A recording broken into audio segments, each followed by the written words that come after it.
Kusenjalo uNgqongqoshe wezemali kulelizwe uTito Mboweni uthe angeke bananaze ukudalula izinqginamba ezikhungethe iNingizimu Afrika kwezomnotho. Ukusho lokhu khathi ithimba lakulelizwe linesidlo sakusihlwa eDavos lapho kuqhubeka khona iNgqungqungquthela iWorld Economic Forum. Khathi linesidlo sakusihlwa ithimba elimele iNingizimu Afrika kuWEF, uNgqongqoshe wezemali oluholayo uTito Mboweni uvumile ukuthi kuyagqoza kuletha uzinzo ezinkampanini ezingamabhizinisi ombuso. Lokhu ke kuthunaza izinga lokukhula komnotho wezwe. We'll go to Davos and tell our story as is. No spinning. Because if you spin, you are most likely going to trip. And if you trip, investors can see through all of that. And then you lose credibility. And that is something that we do not want to do.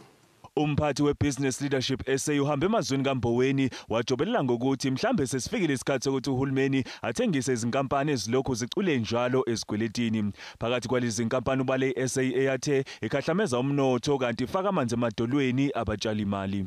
SAA is collapsing. You know, I don't know if SAA is beyond salvaging. And if we think through SAA we're going to be putting good money after bad money, then I think let's just cut our losses. You know, I don't think it's going to help the South African cause to continue to push this can or kick this can down the road, because clearly, you know, we are facing bigger problems that we can actually, you know, fathom in as far as South Africa is concerned. But also, we don't have deep enough pockets to actually rescue all these SOEs. So is it not time that we start becoming strategic to say which are those SOEs that are strategic and which are those that we can salvage, you know, and that we can assist, and those that we can't? I think let's cut our losses. Let's not continue romanticizing this idea of ownership.